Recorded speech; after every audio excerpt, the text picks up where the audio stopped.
Hey everybody, Hamster Sales here with another Starcraft 2 commentary on the Shattered Temple.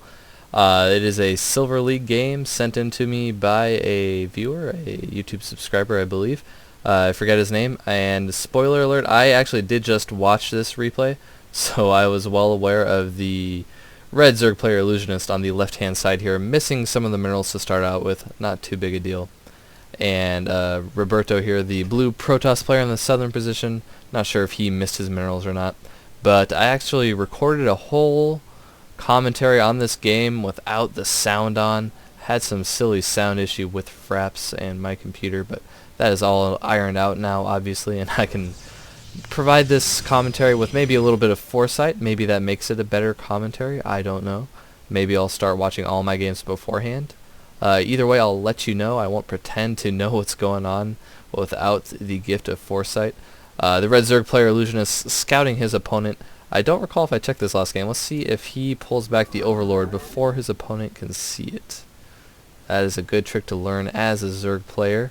No vision of the overlord yet. Is he going to float it into sight awkwardly? He does not. And has he pulled it back? He has, without seeing. Oh, he probably saw the mineral patch there. That's exactly what you want to look for. All the mineral patches will start getting mined before your overlord gets there. So if you just click on the mineral patch or see the probe mining, that is the time that you need to pull your overlord out of there as to not give away your position. But Roberto now going to be scouting his opponent.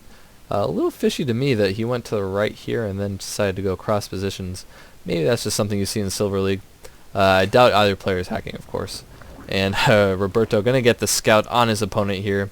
Looks like a 14 gas, 14 pool? No, it's got to be 14 pool.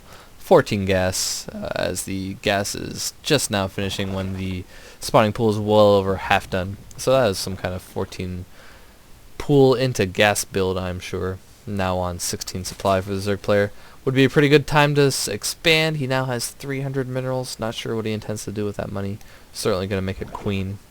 And we have the unusual block off here for Roberto. He has a forge and a gateway to start out with instead of the usual cyber core gateway, so you can start on your warp gate tech a little earlier.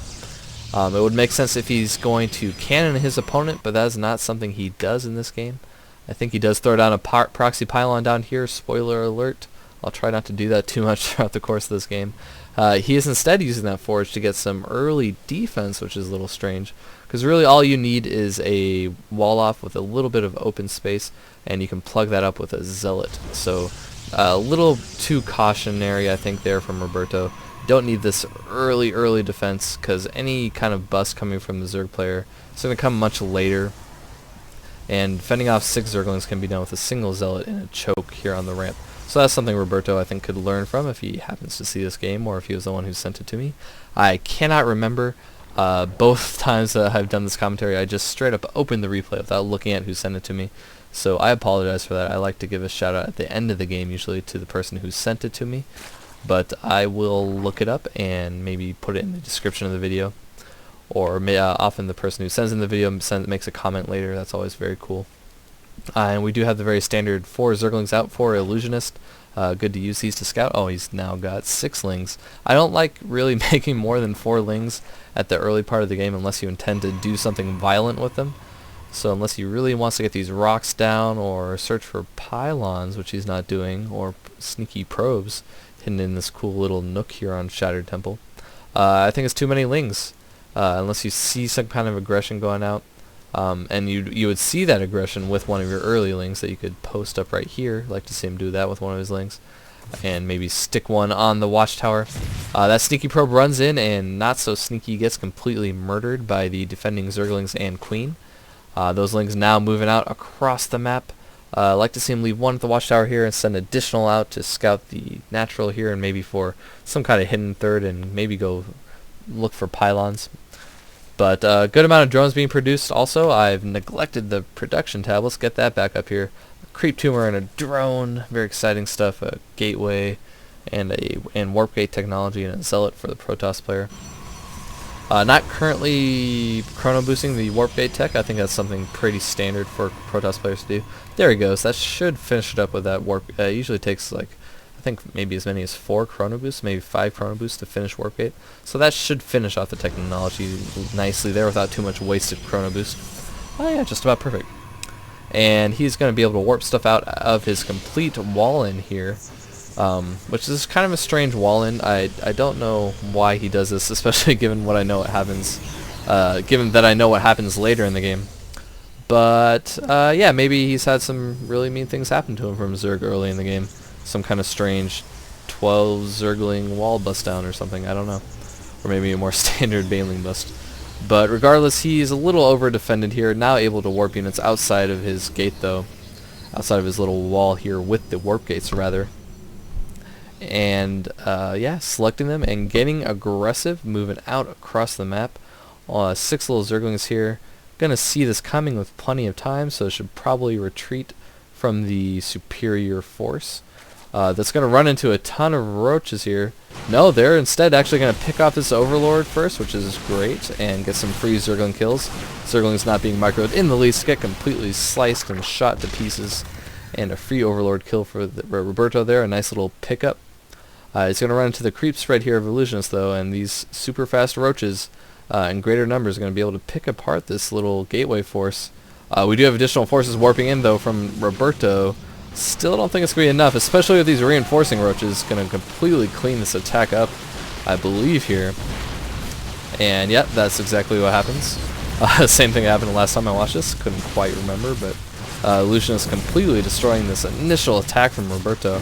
So pretty sound defeat of the Protoss player. Illusionist going to be marching back out across the map though, wants to get some revenge. He's been attacked, knows he has a better army, but he's going to run into some cannons, and without some decent micro, you know, and with some reinforcements from Roberto, this attack could fail. It's not quite enough roaches to bust down a standard Protoss wall, especially one with 2 cannons. But we're going to see, oh man, taking tons of fire without getting any vision of the ramp. There he goes, finally getting vision. Going to work down the first kind of indecisive about what he wanted to attack there. Almost worked down a photon cannon, started to work on a pylon, and then realized smartly that it was not enough roaches or lings there to do the job. So he backs out wisely. Didn't lose too many roaches, most of them severely wounded, but I think only lost three roaches or so. In that failed attack. So a failed attack from each player at this stage of the game. Not too normal, I guess you could say. Not too strange of a thing to happen in a Starcraft 2 game. And we have a bit of a reset. The Zerg on 2 base, though, have to give him the advantage. 2-1, a pretty significant base advantage, if you ask me. Even though Zerg are supposedly supposed to have more bases than their Protoss opponents. A theory I don't always subscribe to. I think if you get a much better unit mix and have a good timing, you can beat them with equal bases, but I digress. He has the 2-1 base advantage, so Illusionist I think has his game in hand currently. Let's check out the units tab. We got 6 roaches to the 6 stalkers and 32 zerglings accompanying the 6 roaches for Illusionist. So I don't know exactly what he plans to do with that many zerglings. He has seen stalkers out in the field, so they are quite effective against stalkers. And you know, he's getting the spire. Oh, and we do have the Nidus network. I don't know how I forgot about that. We have the Nidus network going up for Illusionist here, and this Overlord here, no doubt spotting for it. Gonna throw down the Nidus network, and here it goes. The Protoss player gonna hear it soon when it makes this huge orgasmic scream, alerting all players to its presence. Kind of an unnecessary feature, Blizzard. The Nidus Worm's not that good. Don't tell everybody that's coming. But regardless, here it comes. Worm popping out of the ground, and we want to see those Zerg units streaming out to kill the Protoss player, but no units are coming out, and the Stalkers are coming in. A few Lings make it out, but Nidus Network lets units out so very slowly, and these 8 or so Zerglings are going to fall prey to the superior number of Stalkers, unfortunately. Love to see Nidus play, even though it is a terrible mechanic, just because it's super expensive, takes forever to pop out, and sends units out too slowly, has no health, can be killed by workers if spotted early enough. Just kind of a terrible thing they gave us for this game. I mean, if it goes completely unscouted, or if you're very clever with placing multiple Nidus Worms in multiple locations, I've seen it put to good effect by very good players, but Nidus Network's so expensive. It costs 100 minerals and gas every time you throw one of these little failed worms down, so It's an extremely discouraging technology. And Illusionist has a ton of units stuck in here. I want to keep an eye on this earlier. I remember wanting to look on my previous cast whether or not he actually got these units out of the Nidus network ever. I'm not so sure that he does. We'll come back to the Nidus network every so often, because you don't lose those units with a failed Nidus worm. Potential novice Zerg players out there, they're always in the network, so even if a worm dies and you're streaming units out at the time, they are all safe. So there is that to say about the Nidus network. Your units are always safe. But one of the many times in ladder that a Nidus play did not work out as it was intended, just because it is a terrible mechanic.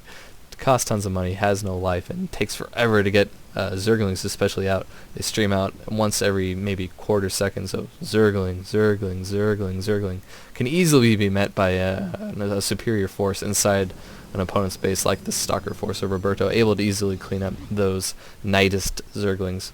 And plus, players in higher leagues are usually smart enough to leave pylons throughout their base and scout the Nidus network coming or prevent it from going up altogether. And then you're stuck with a big, useless 200 building that can potentially trap your units if you forget about it.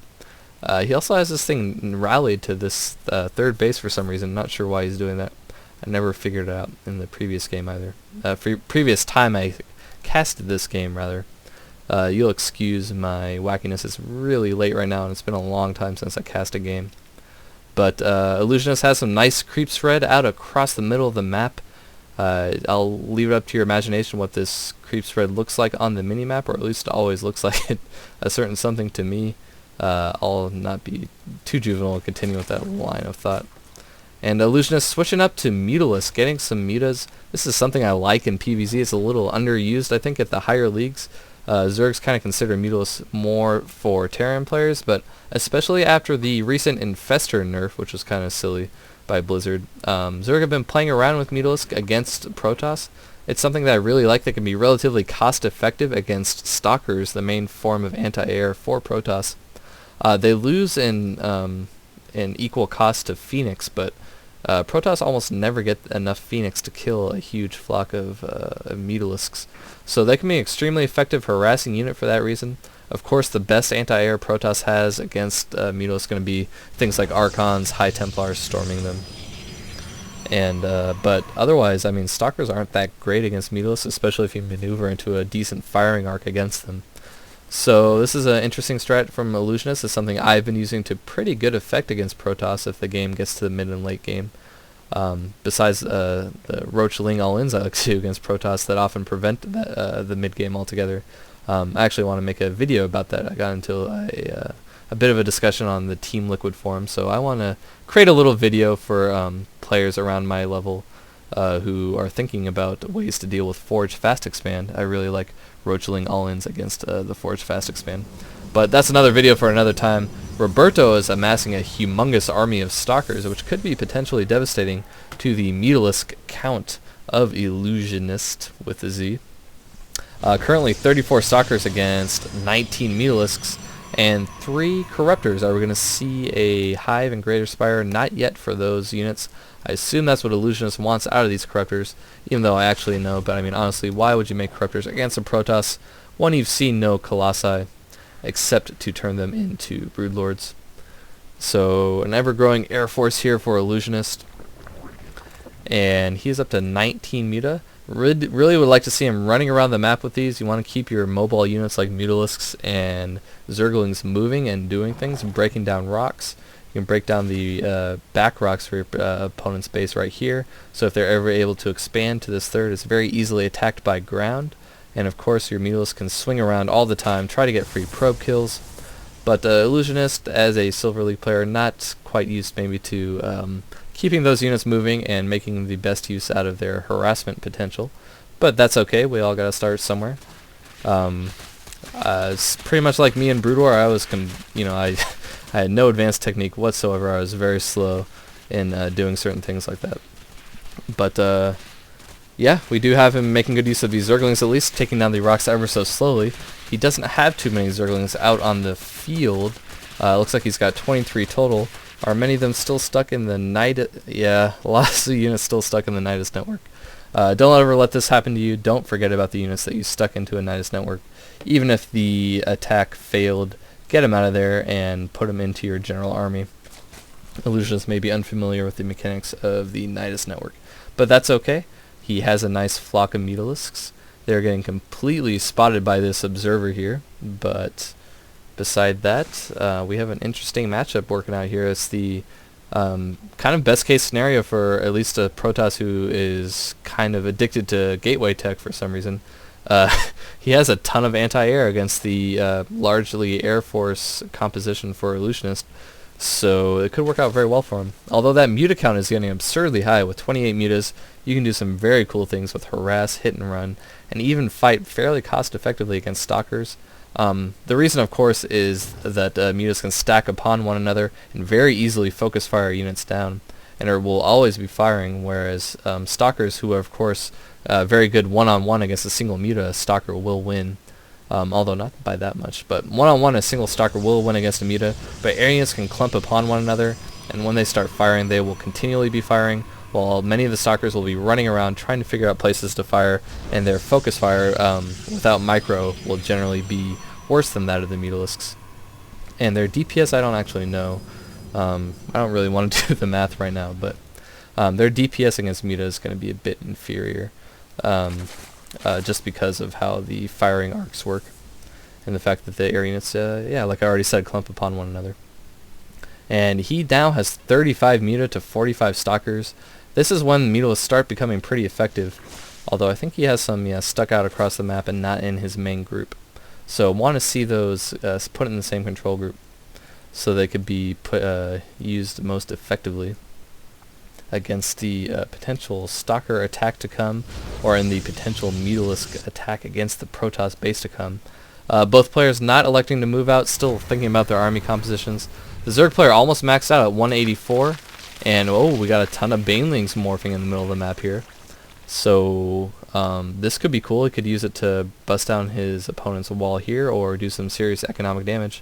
Oh, this is one thing I actually figured this out the first game. Illusionist has no vision of that third base whatsoever. This is a completely hidden base for the Protoss player. So were he to know about it, maybe he'll send those banelings in to do some serious eco harass against the probe line, but has no idea that that this base is here. And very risky of Roberto, leaving his Twilight Council tech over here to research Blink. Blink is now finished, so that's going to be handy for a ton of stalkers like this. Oh, and Roberto blinking down to the low ground, or at least almost blinking to the low ground. When blinking like that, you actually want to move command and then shift blink down to the high ground with your group of stalkers, because then they will all move over to this area and only blink once they reach the first move command. So they will all blink down to the low or high ground. It was the low ground in this case. Roberto does have the observer over here though, so maybe playing a blink into the base. I of course knew that was going to happen, but oh yeah, there he does do the shift click trick, and the flock of mutalisks coming in here now with 3 Brewlords in support. This is going to be a pretty brutal uphill battle for Roberto, especially since he's missing some of these stalkers. Every single stalker needed in this situation. I think the only chance he would have had was to blink over to these Brewlords, focus them down, and then engage in the battle with the mutalisks. Maybe blink backwards, try to get some extra hits in, but instead completely massacred by the Zerg Air Force. So some sneaky little play there by the Protoss player, but didn't pay off too well, as these mutalisks were able to completely wipe out that blink stalker force. Not too many defending in the main base here. A strange wall of cannons off to the left here that Illusionist doesn't really have to engage, but he does, and cleverly focus fires on the pylon to depower several of the cannons. That was very good. And able to clean up the remaining defending stalkers. These probes are not long for this world, I don't think, especially with this wall completely trapping them inside the base. Illusionist going for a few pylons there, and there are the nice little probe kills. Although, maybe just leave those alive, because your opponent can't get him outside of his base and would otherwise just take up supply.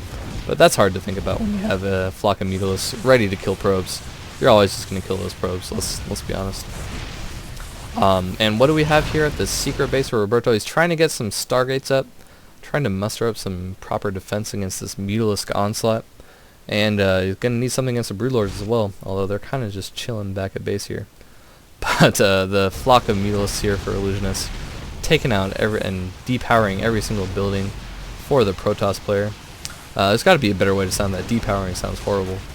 I mean, there's always the Artosis pylon joke, but I want to stay away from that. If anybody can think of a better way to say depowering, please do so in the comments. It's very late. I'm sure I could think about it if I had a bit more sleep. It's about 3 a.m. here, but regardless, depowering will be what I'll have to call it at this point. Tons of Mutalisks kind of just all over the place for Illusionist here. Did he get these guys over here? Yes, they seem to have been grouped into the same control group. Finished cleaning up the main base of the Protoss player, of Roberto, losing all of his stuff. Let's get into the production. Oh, Phoenix on the way for Roberto, so trying to muster up a Phoenix force. You could, of course, theoretically, with amazing godlike micro, defeat infinite number of Mutalisks with just a few Phoenix, because they can fire while move commanding, and they have a longer range than Mutalisk and can move faster than them. So with a very clever micro, you can actually kill absurd number of Mutalisks with Phoenix, but it's pretty much impossible, especially at this level. I mean, I've seen Grandmasters try it, but really, you almost never see a proper Phoenix count and the exact micro you need to kill that number of Mutalisks. Because as a Zerg player, you can always just back off, and then the Protoss player has to move back in, and then you can fly back in with the Mutalisks, and it's pretty much impossible without absolutely perfect micro to completely kill Mutalisks like that. And some Zerglings coming in here killing these Stalkers. No! The Stalker lifted off by the Protoss player. Very cool move. Don't think I've ever seen that in a ladder game that I can remember. So very cool move there, saving his own Stalker with the Graviton Beam from the Phoenix. That is pretty excellent. I don't think I've ever seen that. Let me know if you've seen that before, but that's something that was a very cool move by Roberto there. But he's not going to be able to hold off this number of Mutalisks, and also has absolutely nothing for this huge Baneling forest of Illusionist. Yeah, man, Illusionist is just going to bomb the hell out of Roberto's base here. Not going to be able to hold back the Mutalisks.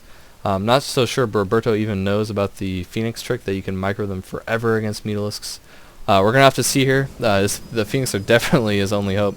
Maybe a Void Ray or two for the Zerglings. Although he's getting some Zealots out, that's of course the correct unit to combat Zerglings. Would like to see them making a wall here at the choke, maybe with the Stalker there. That would hold off quite a few Zerglings for a little while anyway. Certainly wouldn't hold off these Banelings though. They would be able to bust it down very easily. Roberto catching some stray Mutalisks, those ones I was mentioning earlier, catching them off guard, completely myrtleizing them. Little Mutalisk giblets falling off the cliff there, very cool. And oh, here he goes, some pretty good Phoenix micro actually from Roberto. Is it going to be enough? We do have our Zerg player Illusionist pursuing him kind of fruitlessly. Does take out a couple more Phoenix. Both players figure that is enough for now. Roberto was getting some nice shots in there without taking any damage, but as inevitably happens, he tried to move back to get back in range with the Mutalisk and took tons of damage. Illusionist moving in here with the Banelings, and oh my god, what was he doing? Manual detonation of the Banelings on the ramp. That was not so good, buddy.